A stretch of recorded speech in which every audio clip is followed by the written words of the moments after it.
임성근 전 판사에 대한 탄핵 여부가 헌법재판소에서 기각됐다는 뉴스입니다. 참 기가 막힌 뉴스입니다. 임성근 여러분 기억나십니까? 혹시 사진 있으면 좀 보여주십시오. 네, 임성근. 이제 전국적으로 그렇게 널리 알려진 그런 인물은 아닌데요. 원래 2년 전에 검찰이 임성근 부장판사를 재판에 부당 개입했다. 그래서 기소를 했었고, 그 다음에 이제 1심, 2심에서 다 무죄의 판결이 나오자 집권 여당인 더불어민주당이 탄핵 소추안을 올해 2월에 발의를 했습니다. 그래서 이제 슈퍼 여당이 자기네들 그 머릿수로 밀어붙여가지고 2월 4일 날 탄핵 소추안을 가결을 했어요. 그런데 2월 말에 지금 보시는 저 사진에 저 임성근 부장판사는 임기가 만료돼서 퇴임을 했지요. 그리고 이제 그로부터 8달 뒤인 어제 헌법재판소가 이 국회의 탄핵 소추안에 대해서 각하 결정을 내렸습니다. 이것은 엄청난 뉴스입니다, 여러분. 문재인 정권에 가까이 다가오고 있는 여러 가지 창끝이 있는데요. 그것은 무슨 게이트, 무슨 뭐 조작 사건, 공작 사건 이런 것을 수사해 오는 검찰의 칼날, 검찰은 통제하에 있습니다. 언론이 계속해서 공격을 해오고 비판을 해오지만 언론은 한계가 있습니다. 수사권이 없기 때문에. 언론은 비판에서 끝나는 거지, 언론이 사람을 데려다가 조사를 한다든지, 언론이 사람을 구속영장을 씌워서 사람을 구속시킨다든지, 뭐 언론이 재판을 한다든지 다 한계가 있는 거죠. 이제 그러면은 정권이 가장 껄끄럽고 무서운 쪽은 어느 쪽이냐? 판사들입니다. 추미애 법무장관이 윤석열 검찰총장을 아무리 뭐 정직 2개월 해도 판사가 가처분 신청 인용해가지고 다시 제자리로 돌아가, 그럼 돌아가게 되는 겁니다. 그래서 안 되겠다.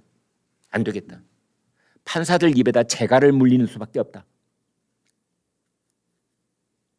판사들 발목에 족쇄 채우기, 판사들 입에다가 재갈을 물리기.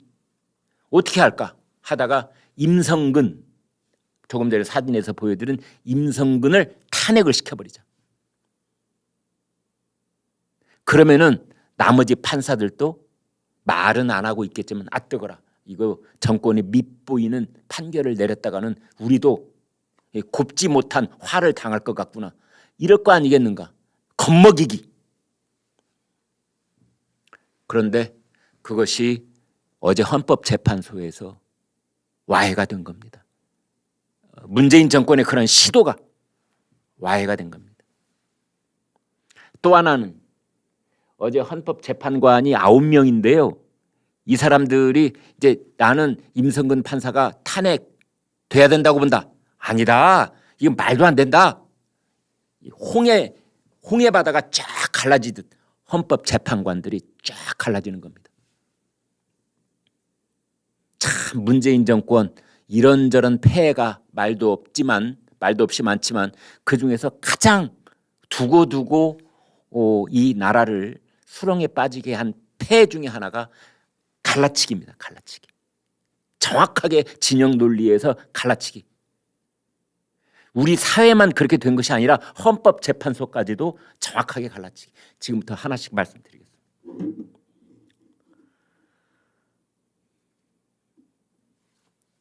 더불어민주당 등 범여권 의원들이 주도한 초유의 법관 탄핵 심판에 대해 처음 있는 일입니다. 28일 헌법재판소가 각하 결정을 내렸다. 각하는 심판 청구가 부적법한 경우에 내리는 결정이다. 이날 헌재 대심판정에서 열린 임성근 전 부장판사 탄핵 심판 사건에서 재판관 9명이 있는데요. 그중에 5명은 임성근 판사가 이미 지난 2월 28일 날 퇴직을 했으므로 국회 탄핵 소추에 따른 심판에 이익이 없다. 이 탄핵이라는 것은 현직에 있는 사람을 해야 되는 거다.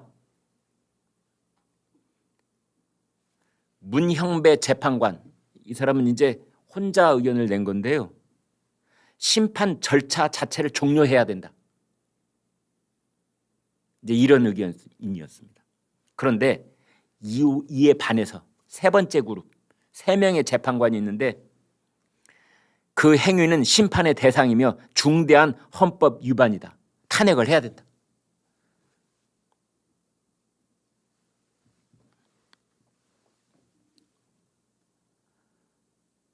탄핵을 해야 된다는 의견을 낸 사람 재판관 3명의 이름이 유남석, 이석태, 김기영, 이 3사람 재판관들입니다.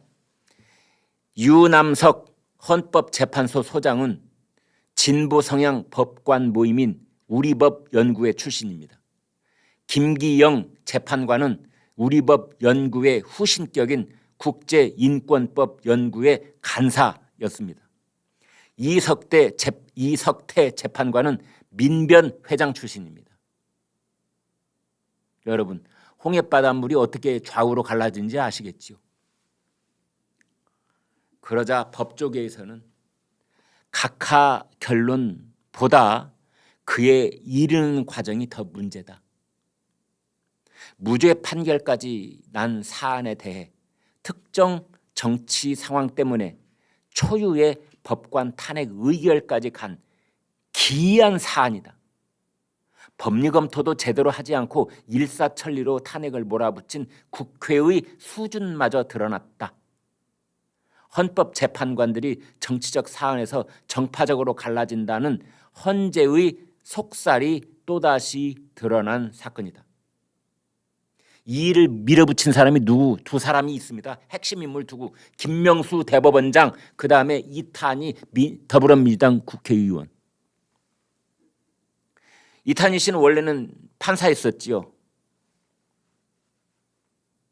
그래서 이 이른바 사법농단이라는 말을 이제 꺼내면서 이 일을 밀어붙였던 그 불씨를 키웠던 이탄희 씨는 그 공로를 인정받았는지 더불어민주당에서 지금 국회의원을 하고 있습니다. 그런데 이탄희 의원은 어제 그런 말을 했습니다. 헌법재판소 다수 의견은 법기술자의 판단에 그쳤다. 이렇게 또 비난을 했어요. 그런데 여러분, 정말 홍해바닷물, 다시 한번 말씀드리지만 이탄희 의원도 국제인권법 연구회 소속입니다. 말이 필요가 없습니다. 딱 국제인권법 연구회 소속 판사, 우리법 연구회 소속, 거기 출신, 민변 출신. 이런 헌법재판관, 이탄희 전 판사, 이탄희 의원, 이런 사람들은 이제 임성근 전 판사가 탄핵이다. 나머지 재판관들은 아니다. 이 사건은요, 매우 중요한 사건인 이유를 제가 지금부터 그 핵심만 짚어서 말씀드리겠습니다. 이 사건은 7년 전으로 거슬러 올라가야 되는데 아주 중요하기 때문에 이 사건을 다시 말씀드리지 않을 수가 없습니다. 세월호 사건하고의 연관이 있습니다. 세월호 사고하고도 연관이 있습니다. 그때 여러분 기억 다 나실 겁니다. 2014년 세월호 사고가 4월 달에 있었죠.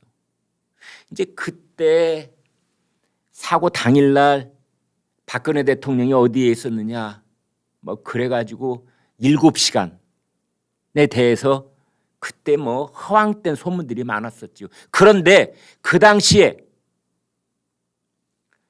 가토 다스야라는 산케이 신문 서울 지부장이 있었어요.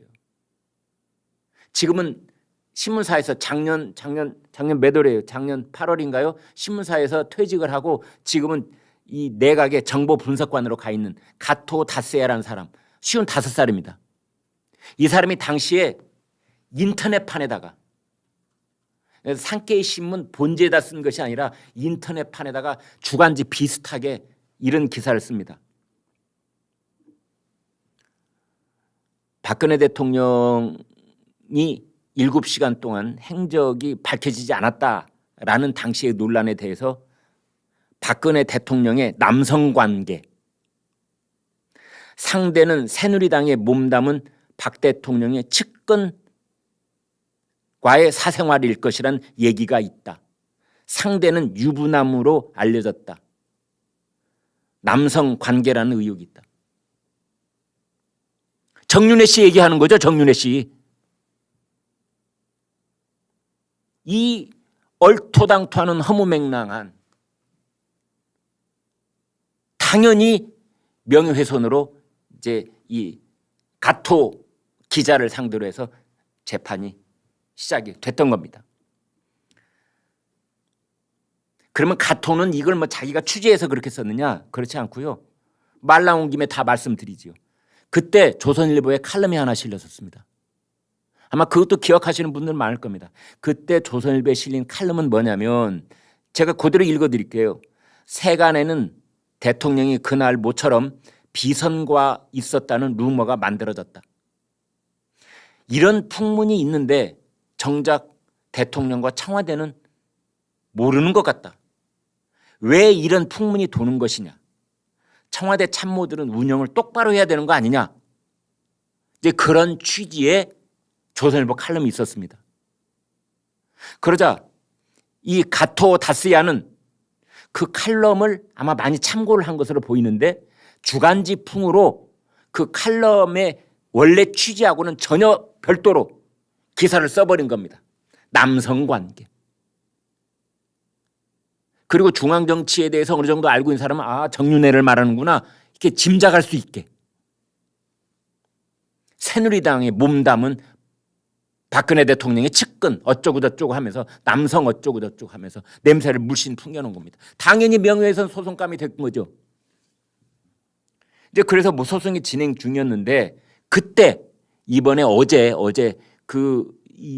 이제 탄핵 기각이 된 임성근 판사가 이 가토 다시아를 명예훼손 재판이 진행되고 있는 재판장한테, 그 판사한테 이런 얘기를 합니다. 허위인지, 가토가 쓴 그런 것들이 허위인지 여부가 명확하게 좀 나와야 되는 거 아니겠니? 뭐 이렇게 이제 후배라면은 얘기했을 수도 있겠지요.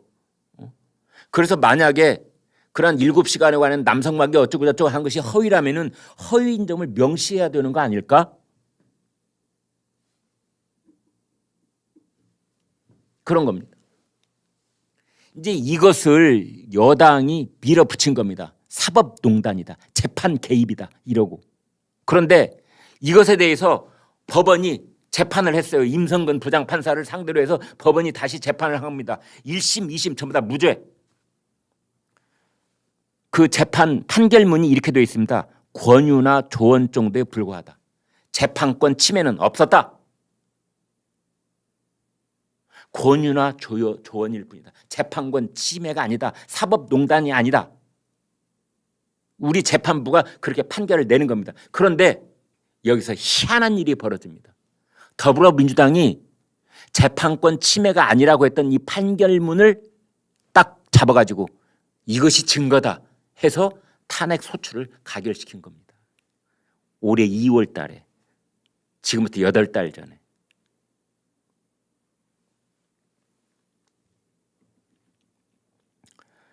오늘 아침에 조선일보 사설은 탄핵 사유도 탄핵 과정도 모두 엉터리다. 사법농단이니 뭐 유언적 행위니, 박근혜 전 대통령에게 썼던 용어가 판박이처럼 그렇게 그대로 되풀이되면서 박근혜 전 대통령에 대해서는 국정농단이라고 했었다면 이번에는 이제 사법농단, 농단에 재미 붙인 듯이 농단이라는 말을 자꾸 사용하는 거죠. 그런데 사법부는 그게 이제 재판권 침해는 없었다. 네, 그렇게 된 겁니다.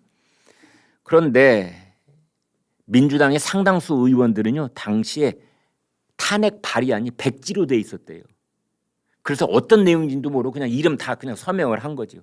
그렇게 해서 이제 발의가 됐던 탄핵안이었고, 그 다음에 탄핵안이 발의가 되면은 국회 법사위원회가 이걸 조사하도록 돼 있습니다. 근데 그 국회 법사위도 뛰어넘었었고, 마치 임성근이라고 하는 판사 한 사람을 겨냥한 집단 린치를 가하듯이 그렇게 더불어민주당이 밀어붙인 겁니다. 그러면 이 대목에서 여러분 궁금하시지요? 제가 왜 임성근 판사에 대한 탄핵 소추가 헌법재판소에 의해서 기각 결정이 내려진 어제의 그 사건이 우리나라의 그 근간하고 관계되어 있는 중요한 문제라고 말씀드리느냐? 바로 지금부터 짚어갈 포인트 때문에 그렇습니다. 더불어민주당은 왜 그랬을까요? 뭐 임성근 판사하고 개인적으로 원한이 졌을까요? 아닙니다. 그럴 리가 있겠습니까? 더불어민주당이 180명이나 되는 국회의원이 임성근 판사하고 개인적으로 원한이 있으면 얼마나 있겠어요? 그런 건 아무 관계 없는 겁니다. 그럼 왜 그랬을까? 왜 그랬을까? 더불어민주당은.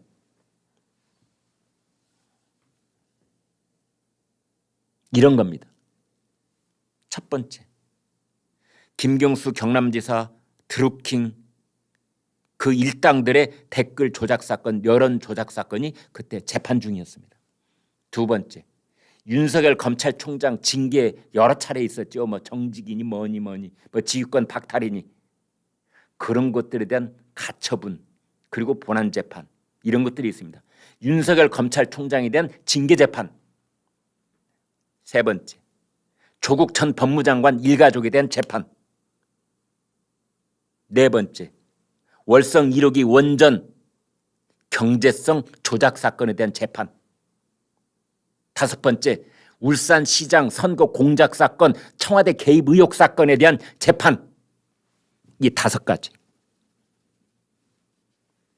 이것은 정권의 뿌리부터 흔들어 버릴 수 있는 판결이 어느 쪽으로 물꼬를 트느냐에 따라서 문재인 정권의 심장부에 칼끝을 들이대는 사건이 5개나 진행되고 있었는데 야 이거 어떡하지? 그렇다면 일단 사안이 참 좋구만. 박근혜 전 대통령도 관련이 있지. 산케이 신문 관련이 있지. 뭐 7시간 그 문제 다시 관련이 있지. 사법농단 옳거니 탄핵으로 가보자. 그랬던 겁니다. 그런데 그것이 어제 헌법재판소에 의해서 기각이 된 겁니다.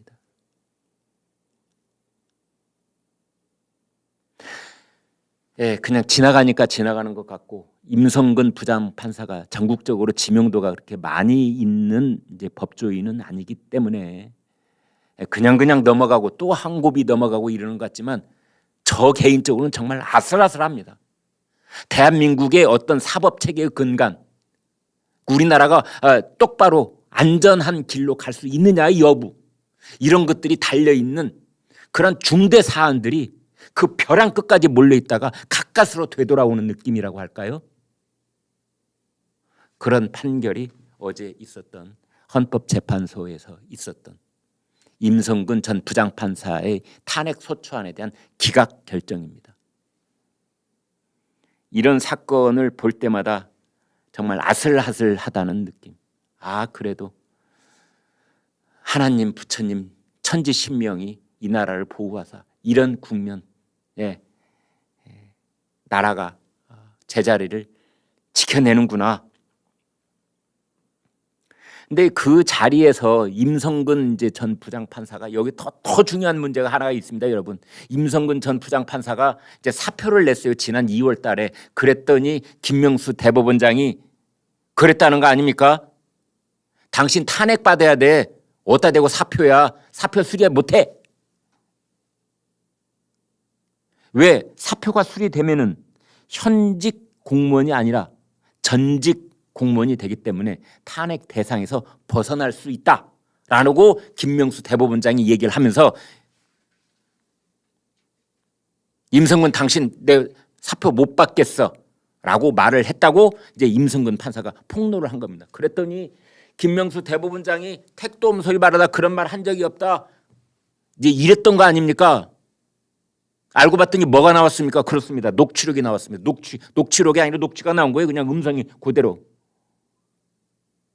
그러니까 김명수 대법원장이 거짓말쟁이가 된 거죠. 그냥 전 국민 앞에서. 지금 탄핵받아야 될 사람은 김명수 대법원장입니다. 전 국민을 상대로 거짓말을 했기 때문에 공공연하게.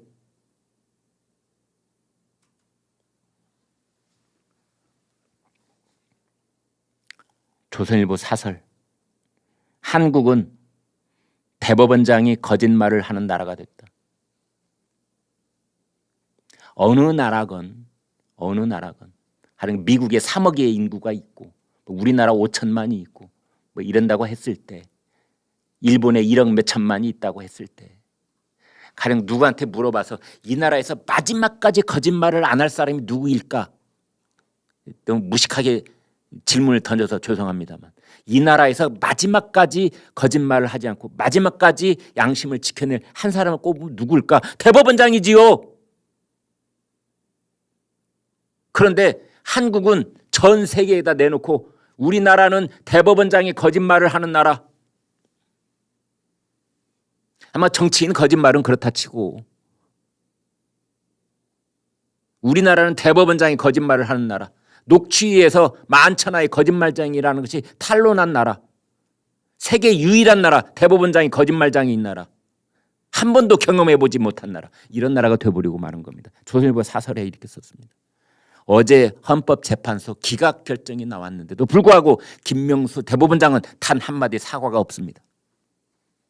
이탄희 씨는 헌재가 헌법 수호를 포기했다 이러면서 화를 냈다고 그래요.